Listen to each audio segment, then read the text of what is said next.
తెలంగాణలో లోక్సభ ఎన్నికలు సమీపిస్తున్న తరుణంలో బీఆర్ఎస్ పార్టీకి షాకుల మీద షాకులు తగులుతున్నాయి.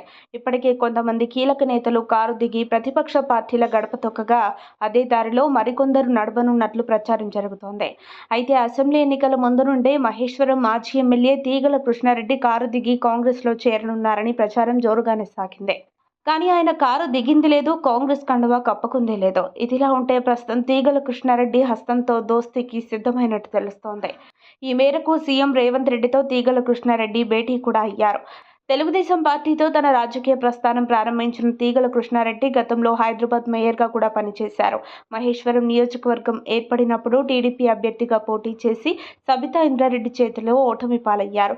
2014లో కాంగ్రెస్ అభ్యర్థి మల్రెడ్డి రంగారెడ్డిపై టీడీపీ తరపున పోటీ చేసి గెలిచిన తీగల కృష్ణారెడ్డి ఆ తర్వాత అధికార టీఆర్ఎస్ పార్టీలో చేరారు.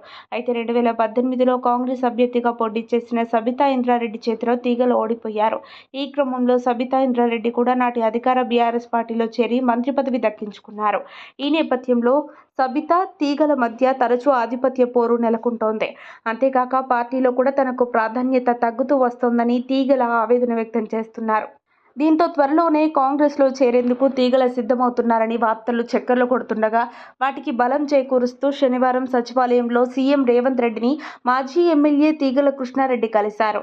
దీంతో ఆయన కాంగ్రెస్ తీర్థం పుచ్చుకోవడం ఖాయమని తెలుస్తోంది. దీనిపై అధికారిక ప్రకటన రావాల్సి ఉంది. సీఎం రేవంత్తో తీగల భేటీ సమయంలో మంత్రులు సీతక్క, కొండా సురేఖ, పొన్నం ప్రభాకర్, పొంగులేటి శ్రీనివాసరెడ్డి తదితరులున్నారు.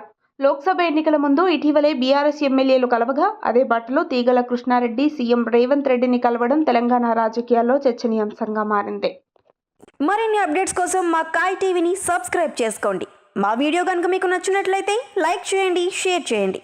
మీ విలువైన అభిప్రాయాలను కామెంట్ బాక్స్లో తెలియజేయండి.